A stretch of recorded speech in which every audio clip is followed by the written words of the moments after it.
எனக்கு ஒரு கேள்வி இருக்கு. எனக்கு ஒரு டவுட். எனக்கு ஒரு முக்கியமான கேள்வி. எனக்கு ஒரு சந்தேகம். சரி, எனக்கு ஒரு டவுட். பைபிள்ல இருந்து எனக்கு ஒரு ஒண்ணுமே சந்தேகம். புரிய மாட்டேங்குது. இந்த கேள்வி எனக்கு ஒரு டவுட் இல்லையா? பாஸ்டர், எனக்கு ஒரு சந்தேகம். பைபிள் இப்படி இல்லாம இருக்கு. பைபிள்ல இப்படி அர்த்தம் என்னையா? இவ்வளவு நாளா இது தெரியாம போச்சு. ஐயா, எனக்கு ரொம்ப நாளா ஒரு சந்தேகம். அண்ணா, ஒரு டவுட்னா,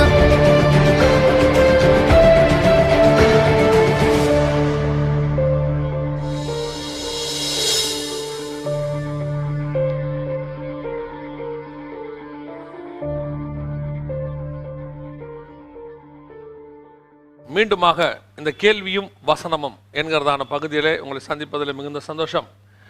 ஒவ்வொரு நாளும் நிறைய கேள்விகள் வந்துக்கிட்டே இருக்குது. இந்த டுடே ஸ்பெஷலும் கொடுக்க வேண்டியிருக்கு. அதனால் நம்ம இந்த கேள்வி வசனம் பகுதியை கொஞ்சம் இன்க்ரீஸ் பண்ணலாம் அப்படின்னு யோசிச்சுருக்கிறோம். ஸோ இன்றைக்கி நம்ம கேள்வி வசனம் பகுதியில் நீங்கள் அனுப்பின கேள்வி இமெயிலுக்கு அனுப்பின, அதுவும் எந்த இமெயில் ஐடி நாங்கள் கொடுத்துருக்கிற இந்த இமெயில் ஐடிக்கு அனுப்பின கேள்விகளுக்கு மாத்திரம் நாங்கள் பதில் கொடுத்துக்கிட்டே இருக்கிறோம். நான் ஏற்கனவே சொன்னதை திருப்பி ஒரு தடவை சொல்லிடுறேன். எல்லாம் தெரிந்தவர்கள் நாங்கள் அல்ல. தெரிஞ்ச கேள்விகளுக்கு பதில் சொல்கிறோம், தெரியாத கேள்விகளுக்கு தெரிஞ்சவங்ககிட்ட கேட்டு சொல்கிறோம். ஒருவேளை நாங்கள் சொல்கிற கேள்விகளில் உங்களுக்கு கொஞ்சம் மாறுபாடான கருத்துக்கள் இருக்கலாம். அதை நீங்கள் எங்களுக்கு தெரியப்படுத்துங்க. சரியாக இருக்கும் பட்சத்தில் நாங்கள் ஏற்றுக்கொள்ள தயாராக இருக்கிறோம். இப்போ நம்ம கேள்விகளுக்கு நேராக போகுவோம்.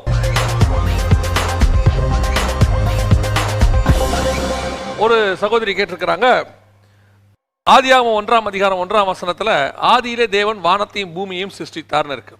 1ஆம் அதிகாரம் 10ஆம் வசனத்தில் வெட்டாந்தரைக்கு தேவன் பூமி என்று பெயரிட்டார்னு இருக்கு. இந்த பூமிக்கும் அந்த பூமிக்கும் என்ன வித்தியாசம் அப்படின்னு கேட்டிருக்காங்க. இந்த பூமி குளோப், உருண்டை, அதுக்கு பேர் தான் பூமி. இதை ஆண்டவர் உண்டாக்கும் போது ஆதியிலே அதை உண்டாக்கினார். அதை தண்ணிக்குள்ளே தான் ஆண்டவர் வச்சிருந்தாரு. ஒவ்வொன்றையும் ஒவ்வொன்றுக்குள்ளே வச்சிருக்கிறார். இப்போ மெர்க்குரி பார்த்தீங்கன்னா நெருப்புக்குள்ளே இருக்குது, நெருப்பு குளத்துக்குள்ளே இருக்குது. ஒரு காலத்தில் ப்ளூட்டோங்கிறது அப்படியே ஐஸ் கட்டிக்குள்ளே இருக்கும் அப்படின்னு சொல்லுவாங்க. அதே மாதிரி நம்ம பூமியானது தண்ணிக்குள்ளே இருந்துச்சு. இந்த தண்ணிக்குள்ளே இருந்து வெளியே எடுத்து இந்த பூமியில் இருக்கிற தண்ணியெல்லாம் ஒரு பக்கப்படுத்தி அந்த வெட்டாந்தரைக்கு பேர் தான் குளோப், அதான் பூமி. அந்த உருண்டைக்கு பேர் தான் பூமி. அதில் இருக்கிற தண்ணியெல்லாம் ஒரு பக்கம் படுத்தி அதுக்கு சமுத்திரம் என்று பெயரிட்டார். வெட்டாந்தரைக்கு பூமி என்று பெயரிட்டார். அந்த முழு உருண்டைக்கு பேர் தான் பூமி. அந்த வெட்டாந்தரையும் அதில் உள்ளது தான், அதற்கு பேர் பூமி தான். இதில் எந்த டிஃபரன்ஸும் இல்லை. அந்த முழு உருண்டையை உண்டாக்கும் போது அது ஒரு பெரிய குளோப், அது உள்ளதா இந்த சமுத்திரம் இருந்துச்சு. அந்த சமுத்திரத்தை பிரிக்கும் போது காணப்பட்ட வெட்டாந்தரைக்கு கர்த்தர் பூமி என்று பெயரிட்டார். ரெண்டும் ஒன்று தான் ஆண்டவர் சொல்லியிருக்கிறாரு. உங்களுக்கு இதில் எந்த கன்ஃபியூஷனும் வேண்டாம். அடுத்த கேள்வி, 12ஆம் அதிகார ஸ்திரியை குறித்து எங்களுக்கு விளக்கமாக சொல்லுங்க அப்படின்னு.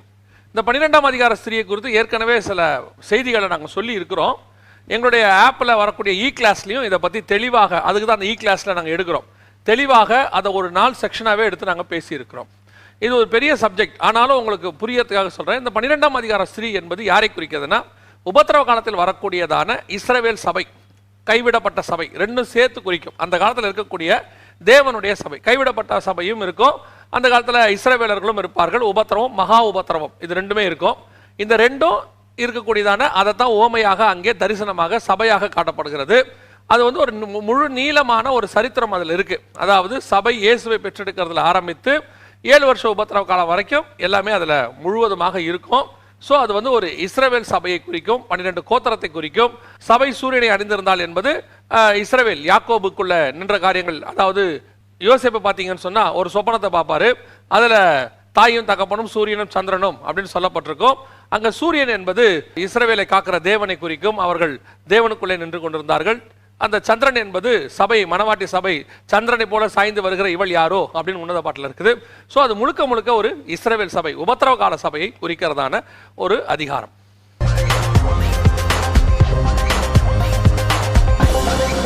அடுத்தபடியா ஒரு கேள்வி கேட்டிருக்கிறாங்க. என்ன கேட்டிருக்கிறாங்கன்னா, புறமதஸ்தார் இடத்துல இயேசுவை பற்றி சொல்லும் போது குறிப்பா நம்முடைய வேதத்தை அவர்கள் குறை கூறுகிறார்கள். அதாவது வேதம் கரப்டட், மாற்றப்பட்டிருக்கிறது, இந்த வேதத்தை ஒரு நாளில் மாற்றிட்டாங்க. அப்படிப்பட்ட சகோதரர்கிட்ட கேளுங்க, உங்ககிட்ட சொல்கிற சகோதரர்கிட்ட கேளுங்க, இந்த வேதம் எப்போது மாற்றப்பட்டது, அதை மாற்றினவர்கள் யார்? மூன்றாவது கேள்வி, என்ன மாற்றினார்கள்? இதை மட்டும் கேளுங்க, அவங்ககிட்ட பதில் இருக்காது. ஏன்னா இது காலகாலமாக அவர்களுக்குள்ளே சொல்லப்பட்டு வந்திருக்கிற ஒரு கதை. இந்த கதையை வந்து சொல்லி சொல்லி தான் அவங்களை ஏமாற்றிட்டாங்க. அந்த சகோதரர்களையுமே ஏமாற்றிட்டாங்க அவர்களுடைய முன்னோர்கள். அப்படியே சொல்லி சொல்லி, ஏன்னா இப்போ இந்த நம்முடைய வேதம் உருவாகி, இன்னும் சொல்ல போனால் பழைய ஏற்பாட்டை நான் சொல்ல, புதிய ஏற்பாட்டை சொல்கிறேன். நம்முடைய புதிய ஏற்பாட்டு புத்தகங்கள்லாம் எழுதி ஏறக்குறைய 1ஆம் நூற்றாண்டுக்குள்ளே எல்லாம் நிறைவு பெற்று விட்டது. அதற்கப்புறம் எழுதப்பட்ட வேதங்கள் எல்லாமே அதற்கு பிறகு எழுதப்பட்டது. பெரிய பெரிய வேதங்கள் எல்லாமே அதுக்கு பிறகு வந்தது தான். அந்த வேதாகமத்தை அவர்கள் முன்னிலைப்படுத்துவதற்கு நம்முடைய வேதம் தப்புன்னு சொன்னா தான் இதை ஏற்றுக்கொள்ள முடியும். இன்னும் கொஞ்சம் பேர் என்ன சொல்றாங்கன்னா, இந்த வேதத்தினுடைய அடுத்த வெர்ஷன் எங்களுடைய வேதம், அதனால இது அவுடேட்டடு, அதில் நிறைய குறைகள் இருக்கு, இது அப்டேட்டட் வெர்ஷனாக எங்களுது வந்திருக்கு அப்படின்னு சொல்றாங்க. இந்த என்ன மாத்தினாங்க, எப்போ மாத்தினாங்க, யார் மாத்தினாங்க, இதுக்கான பதில் அவர்கள்ட்ட கிடையவே கிடையாது. இது மட்டும் இல்லை, நம்முடைய சகோதரர்கள், அதாவது நம்முடைய ஆண்டவருக்காக ஊழியம் பண்ணுகிற எத்தனையோ சகோதரர்கள் அவருடைய வேதங்களை அலசி ஆராய்ந்து அதில் என்னென்ன குறைகள் இருக்கிறது என்பதையெல்லாம் தெளிவாக பேசியிருக்கிறார்கள். நம்முடைய வேதம் எப்படி அதிகாரப்பூர்வமானவை ஆதாரப்பூர்வமான என்பதையும் நிரூபித்திருக்கிறார்கள். அவர்களுக்குள்ளே பட்டிமன்றங்கள்லாம் கூட நடந்திருக்கு. இது அவருடைய கருத்துக்கள்.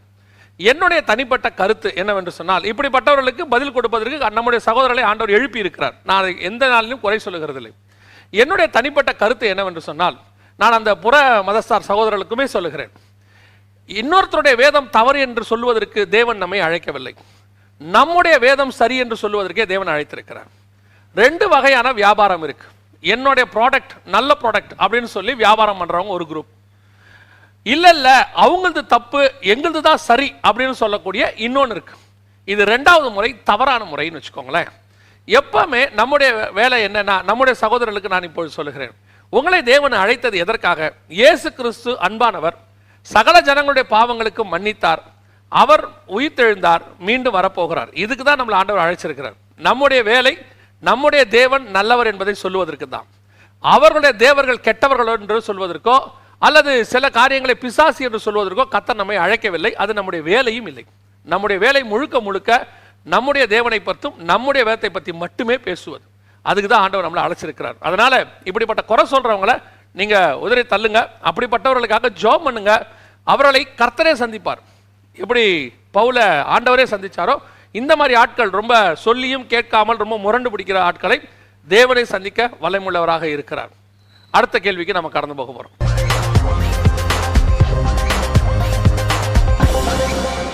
ஒருத்தர் கேட்டிருக்கிறாங்க, உபத்திரவ காலம் முடிவடைந்து விட்டதா, இனிமேல் தான் வரப்போகிறதா அப்படின்னு கேட்டிருக்கிறாங்க.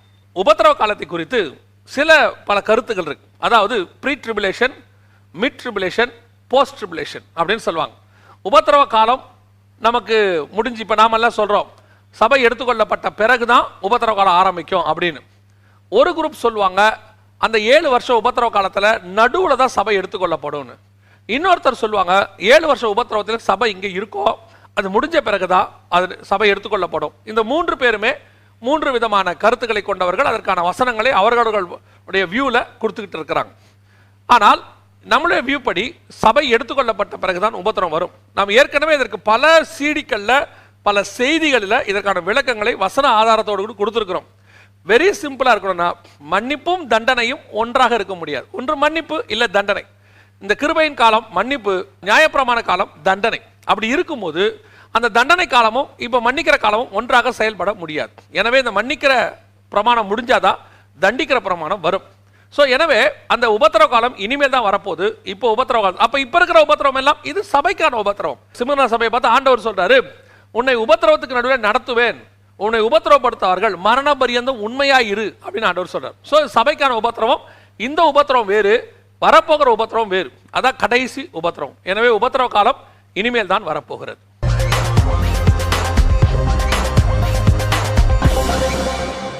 அடுத்த கேள்வி ஒருத்தர் கேட்டிருக்கிறாங்க, செய்திகளில் நம்ம என்ன சொல்றோம்னா, வசனத்தின்படி சொல்றோம், ஒரே தரம் மரிப்பதும் பின்னர் நியாயத்தீர்ப்படைவதும் மனுஷனுக்கு நியமிக்கப்பட்டிருக்கிறபடியே அப்படின்னு வசனத்தில் இருக்குது. அப்படி இருக்கும்போது எல்லாருமே மரணம் அடையணும்னா, இப்போ நாம வருகையில் எடுத்துக்கொள்ளப்படுறோமே, நாம எப்படி நாமளும் திருப்பி வந்து மரணம் அடையணுமா அப்படின்னு நாங்கள் அந்த செய்தியிலுமே தெளிவாக சொல்லியிருக்கிறோம். ஒரே தரம் மரிப்பதும் பின்னர் நியாயத்தீர்ப்படைவதும் மனுஷனுக்கு நியமிக்கப்பட்டது. ஆனால் இயேசு கிறிஸ்துவுக்கு பிறகு மரணம் ஜெயமாய் விழுங்கப்பட்டது. மரணம் ஜெயமாய் விழுங்கப்பட்டபடினாலே இந்த சரீர மரணம் என்பது நாம் எடுக்கிற இளைப்பாறுதல் என்று வசனம் சொல்லுகிறது. இது உலக பிரகாரமாக நாம் மரணம் என்று பொதுவாக சொல்லுகிறோம். ஆனால் வேதத்தின்படி நாம் இளைப்பாறுகிறோம். நாம் நித்திரை அடைகிறது இல்லை அப்படின்னு தான் வசனம் சொல்லுது. இளைப்பாறுகிறோம்.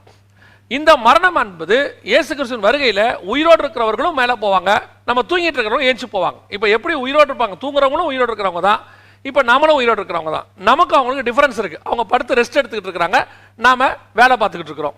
உயிரோடு அந்த ரெஸ்ட் எடுத்துக்கிட்டு இருக்கிறவங்களும் ஏஞ்சி வருவாங்க, வேலை பார்த்துட்டு நாமளும் ஏஞ்சி வர போறோம். எனவே இந்த மரணம் என்பது எல்லாரும் சந்திக்கணுன்ற அவசியமே கிடையாது. வருகையோடு கூட மரணம் நம்மோடு கூட அவரோட வந்துடும். ஆனா மரணம், மாம்ச மரணம் என்பது ஆயிடவர் சாட்சி வரைக்கும் இருக்கு. பூமியில இருக்கு. ஆயுத அரசாட்சியிலையும் 100 வயது சென்று மரிக்கிறவன் வாலிபன் எனப்படுவான்னு இருக்கு.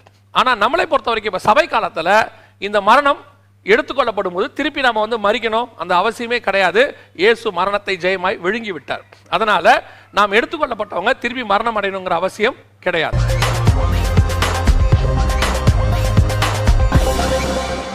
அடுத்த கேள்வி என்ன கேட்டிருக்கிறாங்கன்னா, 1 பேதுருவின் புஸ்தகம் 4ஆம் அதிகாரம் 18வது வசனத்துல, நீதிமானே ரட்சிக்கப்படுவது அரிதானால் நாம் எல்லாம் எப்படி அப்படின்னு கேட்டுட்டு, ரட்சிக்கப்படுறதுன்னா என்ன, அதுக்கு தகுதி என்ன அப்படின்னு கேட்டிருக்கிறாங்க. நீதிமானே ரட்சிக்கப்படுவது அரிதானால் அப்படின்னா இந்த ரட்சிப்பை பத்தி நம்ம பார்க்கும்போது இது ஒரே ப்ராசஸ் இல்லை. இப்ப நம்ம சில நேரத்தில் வழக்கு சொல்றோம். என்ன சொல்றோம்? ரட்சிக்கப்பட்டுட்டீங்களா, இயேசுவை ஏற்றுக்கணும், ரட்சிக்கப்பட்டுட்டீங்களா, ஆமா அவர் ரட்சிக்கப்பட்டுட்டாரு அப்படின்னு. அந்த ரட்சிப்பு ஃபர்ஸ்ட் டர்ன் மாதிரி, அதாவது ஃபர்ஸ்ட் ரவுண்டு மாதிரி. இயேசுவை ஏற்றுக்கொண்டு பாவம் மன்னிக்கப்பட்டு வந்துட்டார். ஆனா அவர் ரட்சிப்பு இன்னும் பூரணப்படல. அதான் பைபிள் சொல்லுது, உங்கள் ரட்சிப்பு பூரணப்பட பிரயாசப்படணும் இருக்கு. ஒவ்வொன்றும் அனுதினமும் ரட்சிக்கப்படணும் அப்படின்னு இருக்கு. இந்த ரட்சிப்பினுடைய முடிவு எதுனா, நீங்கள் மரணத்திலிருந்து பரதீசிக்கு போறீங்களோ அல்லது வருகையில் எடுத்துக்கொள்ளப்படுறீங்களோ அப்பதான் இந்த ரட்சிப்பு பூரணப்படுது. கடைசி பரிகரிக்கப்படும் கடைசி சத்ரு மரணம். இதை எல்லாத்தையும் ஜெயிச்சு நம்ம போறோமோ தான் ரட்சிக்கப்படுறோம்னு அர்த்தம். ஃபுல்லா ரட்சிக்கப்பட்டுட்டோம் அப்படின்னு அர்த்தம். அதனாலதான் நீதிமான் தீங்கு வராதற்கு முன்னே நம்ம எடுத்துக்கொள்ளப்படுறோம் அப்படின்னு இருக்கு. இப்போ இந்த ரட்சிப்பு என்பது ஒரு ப்ராசஸ் ஸ்டார்ட் பண்ணி கடைசியா மரணத்தோடையோ வருகையோட முடிவடைகிறது. ஒவ்வொரு ஸ்டேஜிலையும் அந்த ரட்சிப்பு பூரணப்பட்டு கொண்டே வருகிறது. சரி, இதுக்கு தகுதி என்ன அப்படின்னு கேட்டீங்கன்னா, முதலாவது தகுதி இயேசுவின் ரத்தத்தாலே கழுவப்படுறது. அதுதான் ஃபர்ஸ்ட் பேசிக் தகுதி. இயேசுவே என் உள்ளத்தில் வாரும், என் பாவத்தை மன்னியும், உம்முடைய பிள்ளையை என்னை ஏற்றுக்கொள்ளும் சொல்லும் போது இயேசு கிறிஸ்து நம்முடைய பாவங்கள் எல்லாவற்றையும் மன்னிக்கிறார், அவருடைய ரத்தத்தினாலே நம்மை கழுவுகிறார். இது ஸ்டார்ட். இங்க ஆரம்பிக்கிற தகுதி அப்படியே கொஞ்சம் கொஞ்சமா இப்ப எப்படி ஒரு பியூனாக ஒரு ஆபீஸ்ல சேர்ந்து கொஞ்சம் கொஞ்சமா படிச்சு எக்ஸாம் எழுதி கடைசியா ரிட்டையர் ஆகும்போது அந்த ஆபீஸ்லயே இருக்கிற ஒரு சீஃப் போஸ்ட், அதை சிஇஓவோ என்னவோ முடிச்சுட்டு அவங்க வெளியே வர மாதிரி இந்த ரட்சிப்பு இயேசுவின் ரத்தத்தால கழுவப்படுறதோடு ஆரம்பிக்குது. அடுத்து தண்ணீர்ல மூழ்கி ஞானஸ்தானம், அதுக்கு அடுத்து பரிசுத்தாவினுடைய அபிஷேகம், அதற்கப்புறம் ஆவியானவரை நடத்தப்படுதல், அதற்கு பிறகு கொஞ்சம் கொஞ்சமாக உலகத்தினுடைய மொத்தத்தையும் இழந்து தேவனுடைய சிலுவையை சுமந்து அவரோடு கூட ஒன்றாக தேவ சாயலாக மாறி குமாரன் சாயலுக்கு ஒப்பா மாறி நம்ம பரலோகத்துக்கு போவோம். இதான் ரட்சிப்பினுடைய பூரணம். எனவே இது தகுதிங்கிறதுனா ஸ்டார்டிங், அது முடிவு இங்க இருக்கு. இதை நம்ம புரிஞ்சுக்கிட்டோம்னா நான் ரட்சிக்கப்பட்டுட்டேன் அதுன்ற ஒரு நாள் ப்ராசஸ்ல அது முடிஞ்சிடல, அவ்வளவுதான் ரட்சிக்கப்பட்டவங்க எல்லாம் பரலோகத்துக்கு போயிடுவாங்க அப்படின்னு சொல்லி நிறைய பேர் சொல்ற மாதிரி ரட்சிக்கப்பட்டவங்க எல்லாம் பரலோகத்துக்கு போயிட முடியாது. அப்படின்னா யூதாஸ் எல்லாம் போய் தான் ஆகணும். ஏன்னா அவனை ரட்சிக்கப்பட்டு 3 வருஷம் அப்போஸ்தலனா ஊழியம் பார்த்திருக்கிறான். அப்படி அல்ல, இது ஒரு ஆரம்ப ப்ராசஸ். முடிவு மரணத்தோடோ அல்லது உயிர்த்தெழுதலோடோ சம்பவிக்க போகிறது. நம்ம அடுத்த கேள்விக்கு போலாம்.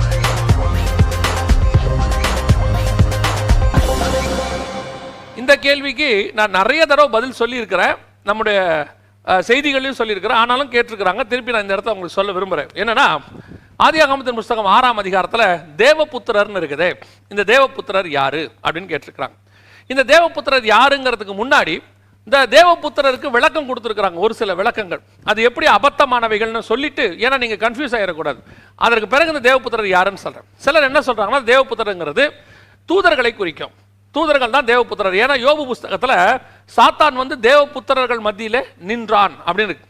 அந்த தேவபுத்திரருக்கும் இந்த ஆதியாகமத்தில் 6ஆம் அதிகாரத்தில் சொல்லியிருக்கிற தேவபுத்திரருக்கும் வித்தியாசம் நிறைய இருக்குது. அந்த வார்த்தைகள்லேயே வித்தியாசம் இருக்குது. அவங்கள பத்தி சொல்லும் போது அந்த ஏஞ்சல்ஸ் என்பதற்கான ஒரு விளக்கம் இருக்கு. இங்க தேவபுத்திரங்கிறதுக்கு அந்த வேர்டை யூஸ் பண்ணல, இது வேற வேர்டை யூஸ் பண்ணியிருக்கிறாங்க. சரி, நம்ம அதெல்லாம் விட்டுருவோம், நம்ம விளக்கத்துக்கே வருவோம், தமிழ்லேயே வருவோம். தேவபுத்திரர் அப்படின்னா என்ன? தேவ தூதர்கள் நம்ம சொன்னோம்னா பைபிள் சொல்லுது, தேவ தூதர்களுக்கு மாம்சத்தில் இணைகிறதான சரீரம் கிடையாதுன்னு இருக்கு. ஏன் இந்த விளக்கத்தை நான் உங்களுக்கு சொல்றேன்னா, அந்த தேவ தூதர்கள்னு சொல்லி அவங்க மனுஷகுமாரத்திகள் பூமியில் இருக்கிறவங்களோட கூட இணைந்து ராட்சசர்கள் பிறக்கிறாங்கன்னு இருக்கு. அந்த இடத்துல இவங்க 2 பேரும் சேராதனால ராட்சசர்கள் பிறந்தார்கள்னு இல்லவே இல்லை வசனத்தில். அக்காலத்தில் ராட்சசர்கள் பூமியிலே இருந்தார்கள் தான் இருக்கு. இன்னுமே சொல்ல போனா அவர்கள் பலவான்கள்னு இருக்கு. வேற ஒரு குரூப் பலவான்களாக இருந்தார்கள், பேர் பெற்றவர்களாக இருந்தார்கள். ஆனா ராட்சசர்கள்னு இல்லை. இதை தப்பா புரிஞ்சுக்கிட்டு படிக்கும் போது நிறைய பேர் என்ன சொல்லிடுறாங்கன்னா, இப்போ இந்த ஏஞ்சல்ஸ் எல்லாம் கீழே இங்க இருக்கிற பெண்களோட இணைந்து ராட்சசர்களை பிறக்க வைக்கிறாங்க, பூமி கொடுமையினால் நிறைய ஆரம்பிச்சிருச்சு அப்படின்றாங்க. தேவ தூதர்களுக்கு அப்படிப்பட்ட சரீரமே கிடையாது. இயேசு என்ன சொல்றாருன்னா, ஆணும் இல்லை பெண்ணும் இல்லை கொள்வினையும் இல்லை கொடுப்பனையும் இல்லை, நாம் தேவ தூதர்களை போல் இருப்போம் அப்படின்னு. அப்படின்னா என்ன அர்த்தம்? நம்முடைய சரீரத்தினுடைய அமைப்பே மாறி நாம் ஆவியின் ஸ்டேட்டுக்கு போயிடுவோம். இந்த மாம்ச ஸ்டேட்ல இருந்து தாண்டி ஆவியின் ஸ்டேட்டுக்கு போயிடுவோம். ஸோ இந்த தேவபுத்திரர் அப்படிங்கிறது தேவதூதர்கள் இல்லை. சரி, அப்போ இந்த தேவபுத்திரங்கிறது யாரை குறிக்குது அப்படின்னு கேட்டிங்கன்னா, இப்போ நாம் எல்லாம் இயேசுவை ஏற்றுக்கொண்டோம், அதனால் நம்ம என்ன சொல்கிறோம்? விசுவாசிகள்னு சொல்கிறோம். விசுவாசிக்கிறதுனால கொஞ்சம் பரிசுத்தாவின் அபிஷேகத்தை பெற்றுக்கொண்டவங்க ஆவிக்குரியவர்கள் சொல்லுவாங்க. இப்போ நம்ம ஆவிக்குரியவர்களா மாம்சத்தில் இருக்கிறவங்களா? இப்போ நம்மளை கேட்டால் என்ன சொல்கிறோம்? ஆவிக்குரியவர்கள். ஏங்க நீங்கள் மாம்சத்தில் இருந்துட்டு ஆவிக்குரியவங்கன்றீங்களே, அப்படின்னா என்ன அர்த்தம்? அப்படின்னா நான் மாம்சத்தில் இருந்தாலும் நான் பரிசுத்தாவியை பெற்றபடினாலே நான் ஆவிக்குரியவன் என்று அர்த்தம். அதே மாதிரி அந்த காலத்தில் சேத்தினுடைய வம்சத்தை சார்ந்தவர்கள் தேவனை தொழுது கொள்ள ஆரம்பித்தார்கள் இருக்கு. அதனால அவர்களுக்கு பேர் தேவபுத்திரர்கள். காயினுடைய வம்சத்தை சார்ந்தவர்கள் தேவனை தேடாதபடிக்கு அவிசுவாசிகளாக இருந்தார்கள். அதனால அவர்கள் பேர் மனுஷகுமாரத்திகள். அதாவது விசுவாசிகள் அவிசுவாசிகள். அந்த தேவனை தொழுது கொள்கிறவர்களுக்கு பேர் தேவபுத்திரர். இன்னைக்கு தேவனை விசுவாசிக்கிறவர்களுக்கு பேர் விசுவாசி, பரிசுத்தாவியை பெற்றுக்கொண்டவன் பேர் ஆவிக்குரியவன். அதே மாதிரி தான் தேவனை தொழுது கொண்டவன் பேர் தேவபுத்திரர். இந்த தேவபுத்திரரும் அந்த மனுஷகுமாரத்திகள் விசுவாசியும் அவிசுவாசியும் இணைகிறதுனால தேவனுக்கு வெசனமாக இருந்தது. அதான் அர்த்தம். எப்போ சபை உலகத்தோடு கலக்குதோ அப்போ தேவனுக்கு அது வெசனமாக இருந்ததுன்னு வசனம் சொல்லுது. அதைத்தாங்க சொல்றோம். நோவா காலத்தில் என்ன பாவம்? புசித்தும் குடித்தும் பெண் கொண்டும் பெண் எடுத்தும். எந்த பெண் கொண்டு பெண் எடுத்து? தேவபுத்திரர். அதாவது இந்த தேவனை தொழுது கொள்ளுகிறவர்களும் இந்த அவிசுவாசிகளும். இந்த அவிசுவாசிகள் உலக பிரகாரமாக சௌந்தரியவான்களாக எல்லாம் பயங்கர கிராண்டா இருக்கிறாங்க. இந்த தேவபுத்திரர்கள் வெறும் தேவனையே தொழுதுகிறார்கள். இன்னைக்கும் அப்படிதான் பாருங்களேன்.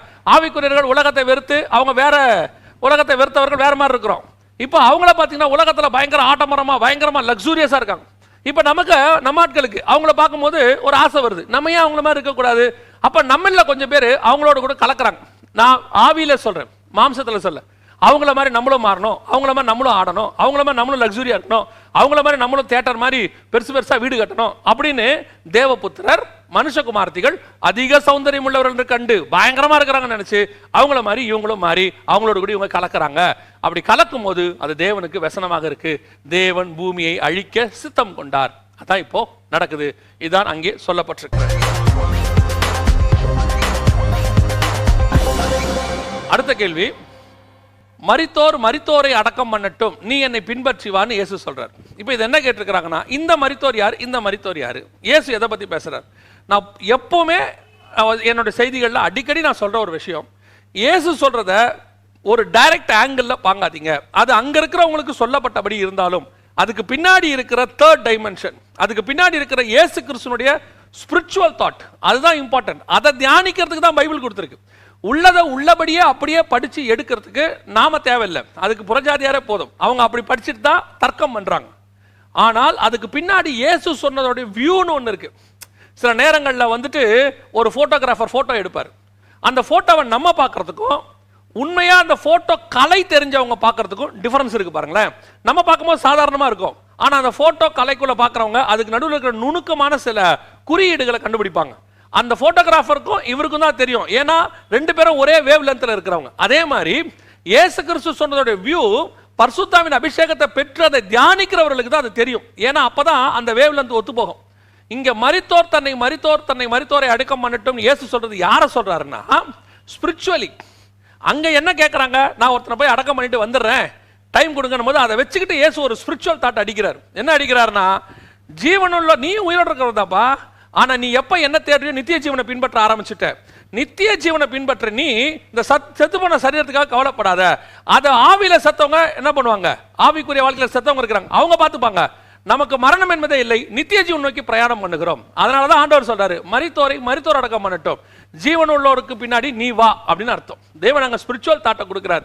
அதனால மரித்தோர் அடக்கம் பண்றா, நம்ம போய் யாரையுமே அடக்கம் பண்ணக்கூடாதா, நம்ம எல்லாம் புதைக்க கூடாதா அப்படின்னா அதுக்கு அர்த்தம் இல்லை. இதே மாதிரி இன்னொரு கேள்வி இருக்கு, சிலர் கேட்டிருக்கிறாங்க. என்னன்னு கேட்டா, பிதா என்று ஒருவரும் அழைக்காதிருப்பாயாக அப்படின்னு இயேசு சொல்லியிருக்கிறாரு. அப்ப யாரையுமே அப்பான்னு கூப்பிடக்கூடாதா?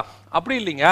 அவர் சொன்னது ஸ்பிரிச்சுவலாக பிதாவுக்கு ஈக்குவலாக யாரையும் கூப்பிடக்கூடாது. பிதா ஒருவரே, அந்த பிதா ஒருத்தரை தான் நாம் கூப்பிடணும். அவருக்கு ஸ்தானத்துக்கு ஈக்குவலாக நிறைய பேரை கொண்டாந்துருவாங்க. அந்த நிறைய பேரை கொண்டு வந்துட்டு அந்த இடத்துல பிதாவுக்கு ஈக்குவலாக நம்ம கொண்டு வரக்கூடாது. அதைத்தான் இயேசு அங்க சொல்லி வச்சிருக்கிறார். அடுத்த கேள்விக்கு நம்ம போலாம்.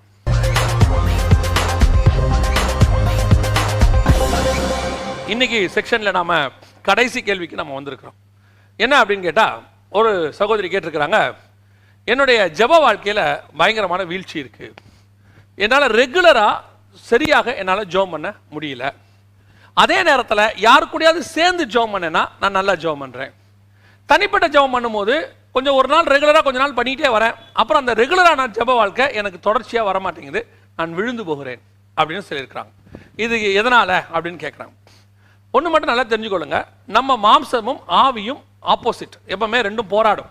நம்முடைய மாம்சத்தோடு கூட ஆவியும், ஆவியோடு கூட மாம்சமும் போராடும். இந்த ஆவியில் எப்பவுமே உற்சாகம் தான், இந்த மாம்சம் எப்பவுமே பலவீனம் தான். தேவன் உங்களுக்குள்ள இருந்து ஆத்மாவில் உங்களை ஜெபம் பண்ணுங்கன்னு சொல்லும் போது இந்த மாம்சம் சொல்லும், இன்னும் கொஞ்சம் நேரம் தூங்கலாமே, இன்னும் கொஞ்ச நாள் டயர்டாக இருக்குதே. இந்த மாம்சத்தில் நீங்கள் ஏதாவது பாவம் செஞ்சிட்டிங்கன்னா உள்ளுக்குள்ள இருக்க ஆவி சொல்லும், நீ போய் மன்னிப்பு கேளு, நீ போய் மன்னிப்பு கேட்டால் ஆண்டவர் இந்த பாவத்தை மன்னிப்பார். அந்த மாம்சம் சொல்லும், இப்போ போய் இந்த சரீரத்தோடு போய் கேட்டால் ஆண்டவர் மன்னிப்பாரா நம்மளை, நம்ம ஏன் போய் மன்னிப்புலாம் கேட்டு எப்படி இதோடு கூட போய் நான் தேவனிடத்தில் மன்னிப்பு கேட்பேன் அப்படின்லாம் சொல்லி இந்த மாம்சமும் ஆவியும் ஆப்போசிட்டாக போராடும். நல்லா தெரிஞ்சுக்கொள்ளுங்க, நாம் இந்த ஆவியின் சத்தத்துக்கு தான் கீழ்ப்படியணும். தொடர்ந்து ஜெபம் பண்ணிகிட்டே இருங்க. ஜெபம் பண்ணுற நேரத்தில் சில நேரத்தில் மாம்சம் பலகீனமாகிறது உண்டு. உதாரணமாக நீங்கள் ரொம்ப டயர்டாக முந்தின நாள் வேலை பார்த்துட்டு எங்கேயோ போயிட்டு ரொம்ப லாங் டிரைவ் போயிட்டு வந்துட்டு இல்லை ஊருக்கெல்லாம் போயிட்டு வந்தீங்கன்னா மறுநாள் காலையில் எழுந்திரிக்கிறது கொஞ்சம் கஷ்டமாகத்தான் இருக்கும். ஏன்னா மாம்சம் பலகீனம். 8 மணி நேரம் 10 மணி நேரம் இப்போ ட்ராவல் பண்ணுறோம், இப்போலாம் ரொம்ப சர்வசாதாரணமாக போயிடுச்சு. அப்போ காலையில் எழுந்திரிக்கிறது கொஞ்சம் கஷ்டமாக இருக்குது. அப்போ நான் கொஞ்சம் படுத்து தூங்குறேன்னு நீங்கள் நினைப்பீங்க. நான் என்ன சொல்கிறேன்னா, அந்த கஷ்டத்தோட கஷ்டமாக கொஞ்சம் ஏஞ்சி ஜெபம் பண்ணிவிடுங்க. இந்த மாம்சத்துக்கு கொஞ்சம் கடினமான வேலை கொடுங்க. இப்போ நான் என்ன சொல்கிறேன், அவ்வளோ ட்ராவல் பண்ணிட்டு நீங்கள் வரீங்க, திடீர்னு உங்கள் ஹெச்ஆரோ யாரோ ஒருத்தர் 6 மணிக்கு ரிப்போர்ட் பண்ணுப்பா, நான் ஏர்போர்ட்டு ஃப்ளைட்டு ஊருக்கு போகிறேன், இமிடியேட்டாக நான் உன்னை பார்க்கணும்னு சொன்னால் நீங்கள் அந்த கஷ்டத்தோட கஷ்டமாக எழுந்துச்சு போவீங்க. என்ன சொல்லிட்டு போவீங்க, ரொம்ப டயர்டாக இருக்குது, ஆனால் ஹெச்ஆர் கூப்பிட்றாரு, வேறு வழி இல்லை. அவருன்னு வரும்போது நம்ம என்ன செய்கிறோம், கண்டிப்பாக அதுக்கு ஒரு இம்பார்ட்டன்ஸ் கொடுத்து எழுந்திருக்கிறோம். பாருங்களேன், நம்மளால் முடியும். போயிட்டு வந்து கொஞ்ச நேரம் தூங்குவோம். அதே மாதிரி தான் நம்ம தேவனுக்கு எவ்வளோ இம்பார்ட்டன்ஸ் கொடுக்குறோங்கிறதா அதில் இருக்குது. நம்ம பலவீனம்னு தெரியும் ஆண்டவருக்கு. இயேசு கிறிஸ்துவை நீங்கள் எடுத்துக்கொள்ளுங்களேன், ரொம்ப நேரம் ராத்திரி முழுவதும் ஜனங்களை சந்திச்சாராம், அற்புத அடையாளங்கள் நெடுநேரம் இருந்தாராம். ஆனால் அதிகாலையில் அவர் பிதாவை சந்திக்க முடியும் போயிட்டாராம். எவ்வளவு லாங்காக இருந்தாலும் காலையில் ஜெபத்துக்கு அவர் போயிடுவார். அதே மாதிரி நான் எத்தனையோ பரிசுத்தர் ஆல் நைட் ப்ரேயர் நடத்துவாங்க. ஆல் நைட் ப்ரேயர் நடத்தி 12-1 மணிக்கு தான் முடிப்பாங்க. காலைல 5 மணி ஜெபத்தில் நிற்பாங்க முழங்காலில். ஏன், இந்த மாம்சம் பலகீனம். அதில் அவங்களுக்கு சால்ஜாப் சொல்றதுக்கு அவங்களுக்கு வழி இருக்கு. நாமளும் சொல்லலாம், எக்ஸ்கியூஸ் கொடுக்கலாம், கண்டிப்பாக கொடுக்கலாம். நீங்க வந்துட்டு செய்யறது தப்புன்னு சொல்ல, அதை தாண்டி நீங்கள் இல்லை என் ஆவிக்கு நான் இம்பார்ட்டன்ஸ் கொடுப்பேன், கொஞ்சம் எழுந்திருச்சு நீங்க இம்பார்ட்டன்ஸ் கொடுத்து பாருங்க, தேவன் உங்களை பலப்படுத்துவதற்கு வல்லமையுள்ளவராக இருக்கிறார். நான் ஒரு அனுபவத்துல சொல்றேன், அந்த மாதிரி நேரத்தில் நீங்க ஆவில நிறையிறது எப்பத்தை விட 2 மடங்கு எக்ஸ்ட்ராவாக இருக்கும். காரணம், ஆவியானவர் பலவீனங்களிலே நம்மை பலப்படுத்துகிறவராக இருக்கிறார். ஸோ இந்த மாதிரி மாம்சம் சொல்லும் போது இல்லைன்னு ஆப்போசிட்டா செஞ்சு பாருங்க. மாம்சம் ஒன்று சொல்லும் போது உலகத்தாருக்கும் நமக்கு என்ன வித்தியாசம், மாம்சம் சொல்றதை செய்யறவங்க உலகத்தார், மாம்சம் சொல்றதை செய்யாதவங்க ஆவிக்குரியவங்க. அப்படி சொல்லும் போது பரவாயில்ல, இல்லை நீங்க ரொம்ப டயர்டா இருக்க, கொஞ்ச நேரம் படுத்துக்கோ, இல்லை நீ வீக்கா இருக்க படுத்துக்கோ அப்படின்னும் போது பரவாயில்ல. நான் எத்தனையோ பரிசுத்தவான்களை பார்த்துருக்கிறேன், அவங்களுடைய ஹாஸ்பிட்டல் பெட்டில் படுத்துக்கிட்டு இருக்கும் போது அவங்க என்ன பண்ணுவாங்கன்னா கையில் பைபிள் வச்சு படிச்சுக்கிட்டு இருப்பாங்க. நாம எத்தனையோ நாள் என்ன சொல்றோம், உடம்பு சரியில்லை, இன்னைக்கு வேதத்தை வாசிக்க முடியல, ஒரே தலைவலி, ஒரே ஜுரம், எப்படி பைபிள் வாசிக்கிறது? அவங்களுக்கு மூக்கில் வாயில மாட்டியிருக்கோம் ஆக்சிஜன், பார்த்தீங்கன்னா பைபிள் இருக்கும். சில நேரத்தில் விசிட்டிங் ஹவுஸில் போனால் கையில் பைபிள் வச்சுட்டு பார்த்துக்கிட்டே உட்காந்துருப்பாங்க. ஏன் அவங்களால முடியாதா? அவங்களுக்கு எக்ஸ்கியூஸ் சொல்ல முடியாதா? முடியும். பவுலுமே சொல்றாரு, சாக்கு பக்கம் சொல்ல எனக்கு வழி இல்லையா? இருக்கு. ஆனாலும் கிறிஸ்துவின் அன்பு என்னை நெருக்கி ஏவுகிறது. அதுதான் நான் உங்களுக்கு சொல்றேன். ரெண்டாவது, எல்லாரோட சேர்ந்து ஜெபம் பண்றது கண்டிப்பாக அவசியம். ஒரு பிரேயர் பார்ட்னர் அப்படின்னு ஒருத்தர் உங்களுக்கு கண்டிப்பாக இருக்கணும். ஏன், இந்த மாதிரி நேரங்களில, பலவீனமான நேரங்களில ஒருத்தன் விழுந்தால் ஒருத்தன் தூக்குவான். ஆண்டவரே 2 பேரா தான் அனுப்பினார். பேதுருவும் யோவானும் தான் ஜெபம் பண்ணும்படி ஒன்றாக ஏறி போனார்கள் இருக்கு. ஸோ அந்த 2 பேரா கர்த்தரே அனுமதிக்கிறார். பவுல் அனுப்பும் போது தன்னோடு கூட ஒருத்தரை கூட்டிட்டு தான் போனார். ஃபர்ஸ்ட் பவுலும் பர்னபாவும் போனாங்க, அப்புறம் பவுலும் சீலாவும் போனாங்க, அப்புறம் பவுலும் திமோத்தியும் போனாங்க. அது மாதிரி யாராவது 2 பேரா தான் போறாங்க. ஸோ ஒரு பிரேயர் பார்ட்னர் கண்டிப்பாக அவசியம். அந்த பிரேயர் பார்ட்னர் வச்சுக்கோங்க, ரெகுலரா அவங்களோட பிரேயர் வச்சுக்கோங்க. டெய்லி முடியாட்டி வாரத்துக்கு ஒரு நாளாவது கண்டிப்பா வைங்க. ஏன், நம்ம மாம்சத்தில் இருக்கிறதுனால நமக்கு சோர்வு வரும், டிப்ரெஷன் வரும், சில நேரங்களில் வியாதிகள் வரும், சில நேரத்தில் நமக்கு இல்லாமைகள், குறைவுகள் வரும். அந்த மாதிரி நேரத்தில் நமக்கு கூட இருந்து ஜெபிச்சு நமக்கு பலப்படுத்துறதுக்கு ஒரு ஆள் கண்டிப்பாக தேவை. ஸோ ஒரு பிரேயர் பார்ட்னர். ஒருவேளை நீங்க அப்படிப்பட்ட சூழ்நிலையில் இல்லாமல் இருக்கலாம், எனக்கு கூட ஜெபிக்க முடியாது, நான் ஒரு புறமதஸ்தார் இதில் வந்திருக்கிறேன், எங்கள் வீட்டில் யார் கூட எனக்கு ஜெபம் பண்ண விட மாட்டாங்க, நான் தனியாளாக இருக்கிறேன், நான் என்ன செய்யணும்? உங்களுக்கு இப்போ எவ்வளோ வாய்ப்புகள் இருக்குது. வாட்ஸ்அப்பில் உங்களுக்கு தெரிஞ்ச ஃப்ரெண்ட்ஸ், ஸ்பிரிச்சுவல் ஃப்ரெண்ட்ஸ் கிட்ட அவங்களுக்கு ஒரு ப்ரேயர் ரெக்வஸ்ட் அனுப்பி, இத்தனை மணிக்கு நான் ஜெபம் பண்ண போறேன், நீயும் எனக்காக ஜெபம் பண்ணு. அந்த மாதிரி ஜெபம் பண்றவங்க எத்தனையோ பேர் இருக்கிறாங்க. அந்த நேரத்தில் ஒரு 10-15 நிமிஷம், ½ அன் அவர் நான் ஜெபம் பண்ண போறேன், எனக்காக நீயும் ஜெபம் பண்ணு, நம்ம டெய்லி ஜெபம் பண்ணலாம். அந்த மாதிரி வாட்ஸ்அப்பில் ப்ரேயர் குரூப்பை ஆரம்பிச்சு ஜெபம் பண்ற எத்தனையோ பேர் இருக்கிறாங்க. 500க்கும் மேற்பட்டவங்க ஒரே குரூப்ல இருக்கிறவங்களா இருக்கிறாங்க. அப்படி அவங்கவுங்க அங்கங்க கனெக்ட் பண்ணி எதுக்கு நான் உங்களுக்கு சொல்றேன் அப்படின்னு சொன்னா, இது வந்து மீடியாங்கிறது கோலியாத்தின் பட்டயம் மாதிரி, அதை எடுத்து அவனே அடிக்கணும். இந்த மீடியா வச்சுக்கிட்டு தான் அவன் உலகத்தை மோசம் போக்கணும்னு நினைக்கிறான். அதே மீடியாவில் ஜபத்தை வச்சு அவனை மோசம் போக்கிடணும். அதனால தனி ஜபமும் ஒரு பிரேயர் பார்ட்னரோட ஜபம் பண்றதும் கண்டிப்பாக அவசியம். ரெண்டும் செய்யணும். அதுல இது பலவீனம் வரும்போதெல்லாம் நீங்க சொல்லி பாருங்க, இந்த மாம்சத்துக்கு அகைன்ஸ்டா செயல்பட்டு பாருங்க. உபவாசம் பண்ணும்போது அது சொல்லும், இல்ல கொஞ்சம் பலவீனமா இருக்கு, கொஞ்சம் சாப்பிடலாம்னு சொல்லும். இல்ல பரவாயில்ல, இந்த பலவீனத்தில் அவர் என்னை காப்பாற்றுவாருன்னு சொல்லி பாருங்க. ஆண்டவர் உங்களை பலப்படுத்த வல்லமையுள்ளவராக இருக்கிறார். எனவே பிரேயர் லைஃப் ரொம்ப இம்பார்ட்டன்ட். நல்லா ஜெபம் பண்ணுங்க, விசுவாசத்தோடு ஜெபம் பண்ணுங்க. பலப்படுத்துகிற ஆவியானவராலே எல்லாவற்றையும் செய்ய நமக்கு பலன் உண்டுன்னு பைபிள் சொல்லுது. விசுவாசத்தோடு ஜெபம் பண்ணுங்க. கர்த்தர் உங்கள் ஜெப வாழ்க்கையை ஆசீர்வதிப்பார். கர்த்தருக்கு சித்தமானால் இன்னொரு கேள்வியும் வசனமும் என்கிற பகுதியில் உங்களை சந்திக்கிறோம். God bless you.